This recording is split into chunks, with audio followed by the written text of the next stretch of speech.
اعوذ باللہ من الشیطان الرجیم بسم اللہ الرحمن الرحیم قد افلح المؤمنون الذین هم فی صلاتهم خاشعون والذین هم عن اللغو معرضون والذین هم للزکاة فاعلون والذین هم لفروجهم حافظون إلا على أزواجهم أو ما ملكت أيمانهم فإنهم غير ملومين فمن ابتغى وراء ذلك فأولئك هم العادون والذين هم لأماناتهم وعهدهم راعون والذين هم على صلواتهم يحافظون أولئك هم الوارثون الذين يرثون الفردوس هم فيها خالدون رب اشرح لي صدري ويسر لي أمري واحلل عقدة من لساني يفقهوا قولي واجعل لي وزيرا من أهلي ربي زدني علما ربي زدني علما اللهم إني أسألك علما نافعا ورزقا طيبا وعملا متقبلا اللهم ربي زدني علما اللهم فقهني في الدين اللهم فقهني في الدين اللهم فقهني في الدين آمین یا رب العالمین۔ شروع کرتی ہوں اللہ کے نام سے جو نہایت مہربان رحم کرنے والا ہے۔ سورہ مومنون ہے اور یہ مکی صورت ہے، اور تھوڑا سا اس کا جائزہ لیں گے۔ آج 11 آیات کا جائزہ لیں گے انشاءاللہ۔ تو سب سے پہلے اس کا نام مومنون اسی پہلی آیت سے لیا گیا ہے، اور اس کا شان نزول یہ ہے، حضرت عمر رضی اللہ تعالیٰ عنہ فرماتے ہیں کہ یہ صورت ان کے سامنے نازل ہوئی۔ وہ خود نزول وحی کی کیفیت کو نبی کریم صلی اللہ علیہ وسلم پر طاری ہوتے دیکھ رہے تھے، اور جب حضور صلی اللہ علیہ وسلم اس سے فارغ ہوئے تو آپ صلی اللہ علیہ وسلم نے فرمایا، مجھ پر اس وقت 10 ایسی آیتیں نازل ہوئی ہیں، اگر کوئی اس کے معیار پر پورا اتر جائے تو یقیناً جنت میں جائے گا۔ پھر آپ صلی اللہ علیہ وسلم نے یہ سورہ ابتدا کی آیتیں پڑھ کر سنائی۔ یہ تھا اس کا شان نزول۔ اب ہم دیکھیں گے قد افلح المؤمنون۔ قد کے معنی ہے تحقیق، افلح کامیاب ہو گئے، مومنون ایمان لانے والے کامیاب ہو گئے۔ ان کی صفات آگے 7 صفات بتائی جا رہی ہے۔ افلاح کے معنی ہم دیکھیں گے کہ پہلے تو ہے ایمان والوں کے لیے اس صورت میں 7 صفات بتائی گئی ہے، وہ کامیاب ہوں گے۔ اب ایمان والے کون ہیں یہ دیکھیں گے۔ ایمان والوں سے مراد وہ لوگ ہیں جنہوں نے محمد صلی اللہ علیہ وسلم کی دعوت کو قبول کر لیا اور آپ صلی اللہ علیہ وسلم کو اپنا رہنما، اپنا رہبر مان لیا، اور آپ صلی اللہ علیہ وسلم کے طریقے زندگی کی پیروی پر راضی ہو گئے، جیسے آپ صلی اللہ علیہ وسلم نے طریقہ سنت بتایا۔ اور فلاح کے معنی ہیں کامیابی اور خوشحالی، یعنی ایمان والے ایسے ہیں جو اللہ کے اور اللہ کے رسول کی دعوت کو قبول کر لیے اور اس پر عمل کرے، وہ ایمان والے ہیں، اور ایسے لوگوں کے لیے کامیابی ہے۔ افلاح کامیابی ہے، خوشحالی ہے۔ اب تھوڑا سا جائزہ لیں گے۔ یہ سورت مکی ہے، یہ کس وقت ایسے حالات میں نازل ہوئی جبکہ کچھ ایمان والوں کو اذیتیں دی جا رہی تھی۔ ایک طرف تو مکے کے حالات ایسے تھے کہ مشرکین مکہ جن کی تجارتیں چمک رہی تھی، جن کے پاس دولت کی ریل پھیل تھی، جن کی دنیاوی خوشحالی کے سارے لوازم میسر تھے، اور دوسری طرف ایمان لانے والے تھے، اسلام کے پیرو تھے، نبی کریم صلی اللہ علیہ وسلم کے فالو کرنے والے تھے، جن میں سے اکثر تو پہلے تو غریب لوگ تھے، خستہ حال تھے، اور کچھ اچھے گھرانے کے بھی لوگ تھے۔ اچھے حالات ہونے کے باوجود بھی جب ایمان لائے تو ان کا مخالف قوم یعنی مکے کے مشرکین مکہ نے بدحال کر دیا، بہت سے تکالیف دیے، بہت سی اذیتیں دی۔ اس صورتحال میں جب تقریر کا آغاز اس آیت سے شروع کیا گیا کہ تحقیق فلاح پائی ایمان والوں نے، یعنی ایمان والوں کو خوشخبری دی جا رہی ہے جو تم راستہ اختیار کر رہے ہو وہ فائدہ مند راستہ ہے دنیا میں بھی اور آخرت میں بھی، اور جو مشرکین مکہ ہے وہ سمجھ رہے ہیں وہ فائدے میں ہے، تجارت ان کی اچھی ہے، ان کے پاس پاور سب کچھ ہے، مگر آخرت میں ان کے لیے خسارہ ہے۔ گویا ایمان والوں کو یہاں پر خوشخبری دی گئی ہے۔ اور دوسری آیت ہے الذین هم فی صلاتہم خاشعون، جو لوگ اپنی نمازوں میں خشوع اختیار کرتے ہیں۔ اب یہاں سے پہلی صفت یہ ہے کہ جو لوگ اپنی نمازوں میں خشوع اختیار کرنا، نماز کے بارے میں تو الحمدللہ سب ہم واقف ہیں، ہماری نمازوں میں کیا خشوع ہے یہ دیکھنا ہے۔ خشوع کے معنی یہ ہے کہ اللہ کے آگے جھک جانا، دب جانا، اظہار عجز و انکساری کرنا، یہ کیفیت ہماری جب نماز میں ہم کھڑے ہوں تو دل اور جسم دونوں سے ہمارے ظاہر ہو۔ دل کا خشوع یہ ہے کہ آدمی کسی کی ہیبت اور عظمت اور جلال سے مرعوب ہو، اور جسم کا خشوع یہ ہے کہ جب وہ اللہ کے سامنے کھڑے ہو جائے تو سر جھکائے، اعضاء ڈھیلے پڑ جائے، نگاہ پست ہو جائے، آواز دب جائے اور ہیبت زدگی اس کے جسم پر طاری ہو۔ یہ دونوں لازم و ملزوم ہے، ٹھیک ہے۔ اور ایک حدیث میں ہے نبی کریم صلی اللہ علیہ وسلم نے فرمایا، ایک مرتبہ نبی کریم صلی اللہ علیہ وسلم نے ایک شخص کو دیکھا کہ نماز پڑھ رہا ہے اور ساتھ ساتھ اپنی داڑھی کے بالوں سے کھیلتا جا رہا ہے۔ آپ صلی اللہ علیہ وسلم نے فرمایا اگر اس کے دل میں خشوع ہوتا تو اس کے جسم پہ بھی خشوع ظاہر ہوتا، یعنی ہمارا دل اور جسم پورا اللہ کے سامنے جھک جائے، اس کو کہتے ہیں خشوع اختیار کرنا نماز میں، اپنی نماز میں۔ والذین هم عن اللغو معرضون، اور تیسری صفت یہاں پر یہ بتائی جا رہی ہے، دوسری صفت یہ ہے کہ لغو باتوں سے، جو لوگ لغو باتوں سے دور رہتے ہیں۔ اب لغو باتیں کیا ہے؟ لغو باتیں یہ ہے فضول باتیں کرنا، لا معنی باتیں کرنا، لا حاصل باتیں کرنا، وہ باتیں جو کسی کا فائدہ نہیں کر سکتے، جن سے کوئی مفید نتیجہ برآمد نہیں ہوتا، جن کی کوئی حقیقت ضرورت نہیں ہوتی، جن سے کوئی اچھا مقصد حاصل نہیں ہوتا، یہ سب بیکار باتیں ہم کہتے ہیں نا، آج اس سے منع کیا گیا ہے۔ منہ موڑتے ہیں، معرضون، ایسے فضول باتوں سے منہ موڑنے والے ہیں۔ دوسری صفت، اب منہ موڑنا کیا ہے؟ جب یہاں بیکار باتیں ہو رہی ہے تو دور ہو جانا، ایسی محفل میں نہیں بیٹھنا۔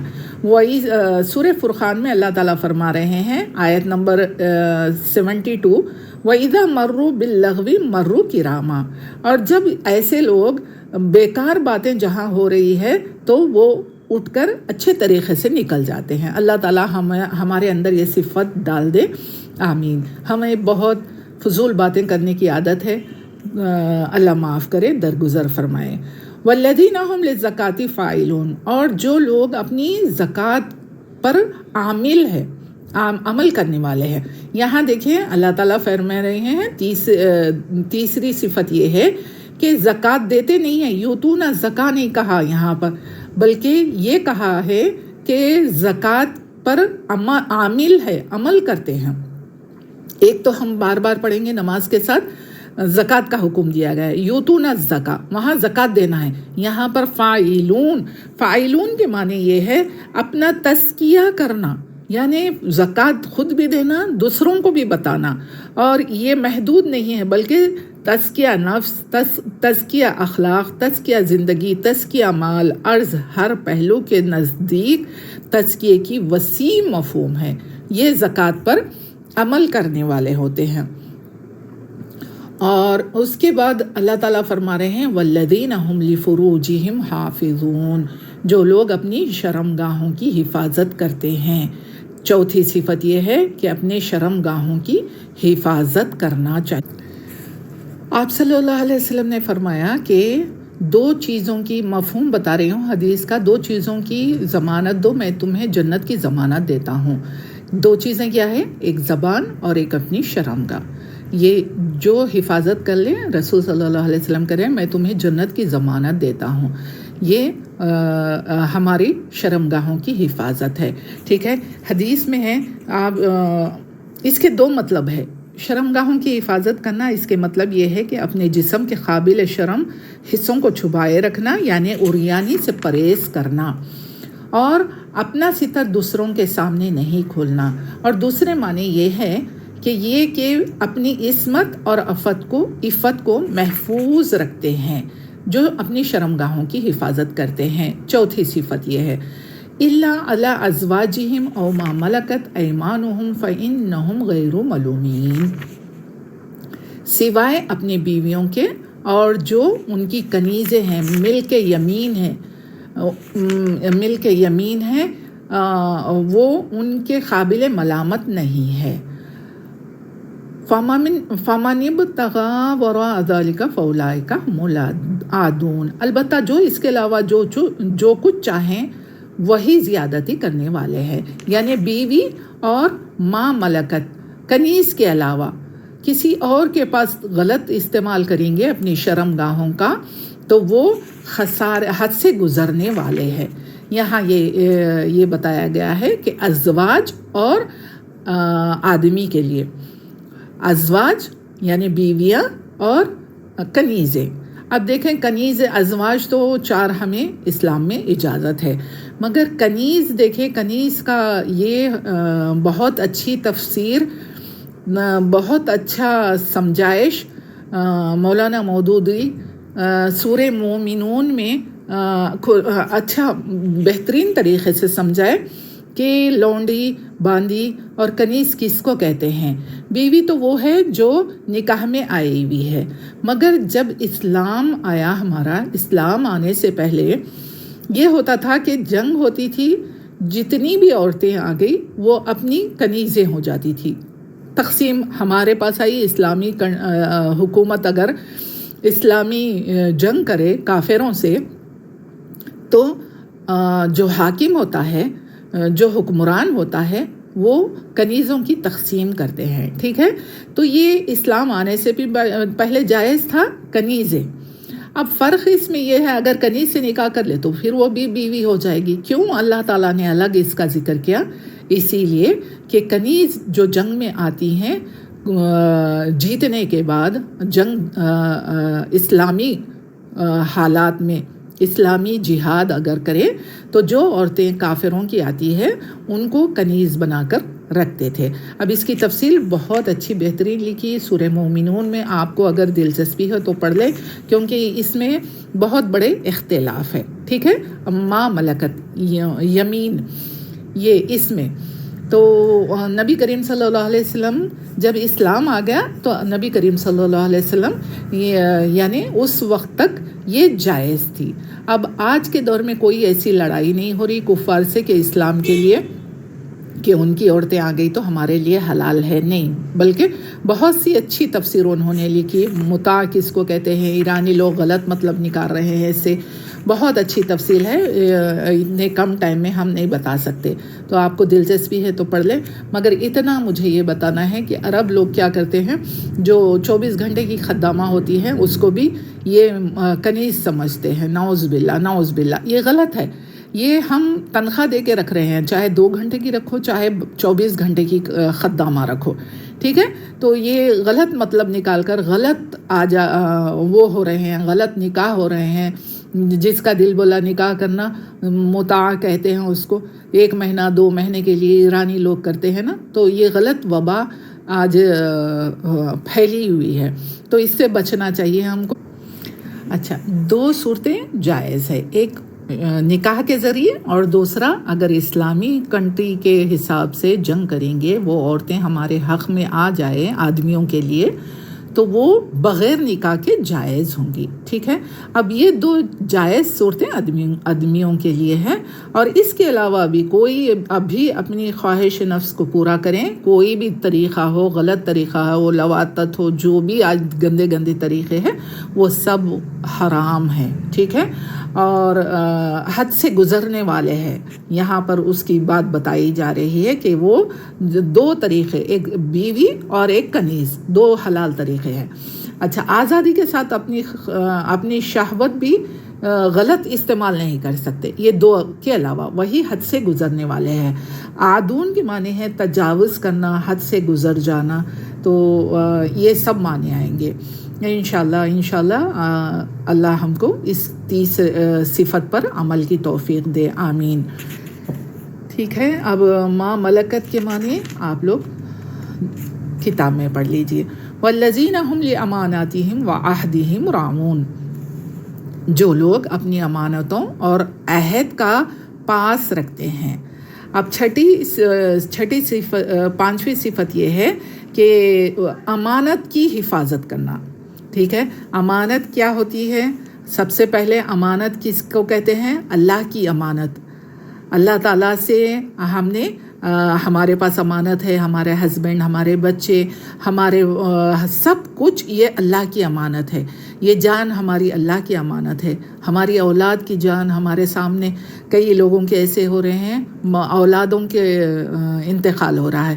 تو اللہ کی امانت ہے، اللہ نے لے لی تو خوشی سے ہم کو دے دینا ہے. ہم بھی اللہ کی امانت ہے. اور بہت سی چیزیں ہوتی ہیں امانت میں خیانت کرنا. ٹھیک ہے، اللہ کے علاوہ پڑوسیوں سے، رشتہ داروں سے، سہیلیوں سے جو امانت میں خیانت کرے وہ کیا ہے؟ منافق کی ایک نشانی ہے. ٹھیک ہے، اور عہد، 6واں پوائنٹ ہے عہد کا پاس رکھتے ہیں. عہد دیکھیں، ہم سب سے پہلے الست بربکم، اللہ کے عہد کو، اللہ کے جو بھی قرآن میں عہد لیے ہم پورے کریں گے. اللہ کے عہد کو پورا کرنا ہے، لوگوں کے عہد کو پورا کرنا ہے. عہد و پیمان میں ایک دوسرے سے جو بھی عہد کرتے ہیں، اور خاص کر ہم کیا کرتے ہیں، سب سے برا یہ ہو گیا ہے کہ وقت کی پابندی نہیں کرتے. تو اس میں یہ آ جائے گا کہ وقت کی پابندی، ہم جو بولے ہماری زبان 100% پوری ہونا. کلاس میں اٹینڈ ہونا ہے تو 2 منٹ پہلے رہنا ہے وہاں ہر حال میں. تو پھر یہ 7 صفات ورنہ پورے نہیں ہوں گے. جب دل بولا کلاس میں آ گئے، جب دل بولا چلے گئے. یہ اپنی مرضی نہیں، یہ وارث ہونا ہے جنت فردوس کے. تو یہ عہد کی پابندی کرنا ہے. ہم پڑوس میں کہتے ہیں ہم آ رہے ہیں اور ہمارا پتہ نہیں اور پڑوسی ہمارا انتظار کرتا ہے، چاہے ٹیلی فون ہو، کوئی ہو، عذر بتا دینا چاہیے. ٹھیک ہے، اور عہد تو اللہ کے عہد کو پورا کرنا ہے اور لوگوں کے بھی عہد کو پورا کرنا ہے. نبی کریم صلی اللہ علیہ وسلم کی ایک حدیث ہے، حضور صلی اللہ علیہ وسلم نے فرمایا جس کے اندر امانت نہیں وہ اس کے اندر ایمان نہیں، اور جس کے اندر امانت نہیں اس کا کوئی دین نہیں. اور ایک حدیث ہے، نبی کریم صلی اللہ علیہ وسلم نے فرمایا 4 خصلتیں ایسے ہیں جس میں وہ چاروں پائی جائے تو پکا خالص منافق ہے. جس میں سے ایک صورت یہ ہے کہ پہلی سی خصلت یہ ہے، خصلت کہتے ہیں ہم چھوڑ سکتے ہیں، یہ چیز کو ہم اپنائے ہوئے تو ہے مگر چھوڑنا، اس کو خصلت کہتے ہیں. جب تک کہ اس کو نہ چھوڑے، یعنی جب کوئی امانت اس کے ہاتھ میں دی جائے تو اس میں خیانت نہ کرے، اور جب بولے تو جھوٹ بولے، اور جب عہد کرے تو عہد کو توڑ دے، اور جب کسی سے جھگڑا کرے تو وہ جھگڑے میں حدود کو پار کر دے. یہ 4 باتیں جس انسان کے اندر ہو وہ پکا منافق ہے. تو ہم ان کو، ہماری عادتوں کو یہ چینج کرنا ہے، خصلتیں نکالنا ہے. اور دیکھیں، ہم اگر کہیں جاب کر رہے ہیں، گھر کی مثال لیجئے، ہم گھر میں کر رہے ہیں تو میاں کے پورے بچوں کی حفاظت کرنا، بچوں کی میاں کے مال کی حفاظت کرنا، میاں کی مرضی کے بغیر 1 روپیہ بھی کسی بہن بھائی کوئی کسی کو دینے کا حکم نہیں ہے. یہ بھی میاں کی کمائی میں امانت ہے. اور جب ہم اگر جاب کر رہے ہیں یا ہمارے میاں جاب کر رہے ہیں تو ایک وائٹ پیپر بھی یوز کرنا، یہ کیا ہے؟ ہمارے حق میں غلط ہے. یعنی وائٹ پیپر سے مطلب ہم 25 سال پہلے وہ پرنٹر نہیں تھا تو کہا جاتا تھا کہ ذرا فوٹو کاپی لا لو، اتنے قرآن بھی آسانی سے نہیں ملتے تھے، تو اس میں جو بیکار ڈسٹ بن میں پھینکے جانے والے پیپر ہوتے تھے اس میں کر کے منگایا جاتا تھا. تو مطلب یہ ہے کہ احتیاط کرنا. آفس میں ایک پیپر کوئی قیمتی تو نہیں ہوتا مگر اس کا بھی صحیح استعمال جب تک کہ باس سے نہ پوچھا جائے. ٹھیک ہے، تو یہ ہے. اور وقت کی پابندی،